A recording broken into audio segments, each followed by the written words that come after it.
எவ்வளோ சந்தோஷமா இருக்கு முகம். இதுதாங்க முருகனுக்கு பிடிக்கும். முருகனுக்கு பிடிச்சது எது?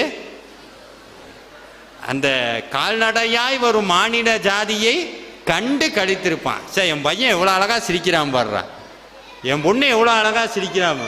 நம்ம சிரிக்கிறத பார்த்து சந்தோஷப்படுற ஒரே தெய்வம் முருகப்பெருமான் மட்டும்தான். கொஞ்சம் அழுகிற மாதிரி இருந்ததுன்னு வைங்கிறேன், மனசுல கவலை வந்தது, முருகான்னு நினைச்சோம்னா முருகப்பெருமான் அருணகிரிநாதர் சொல்றார், நீன சிகண்டி ஏறும் புறான் கோல குரத்தியுடன் என் நேரத்திலும் வருவான்னு. எதுக்குடா அழுகிற, எதுக்கு அழுகிற, எதுக்கும் கவலைப்படாத.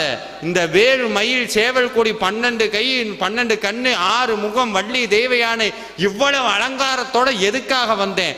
உனக்காக வந்தேன்னு சொல்லி நம்ம கூட பக்கபலமா நின்று சாமி கண்ணீரை துடைப்பார், கண்ணீரை துடைப்பார். கவலைப்படாது, சிரிச்சு சந்தோஷமா இரு.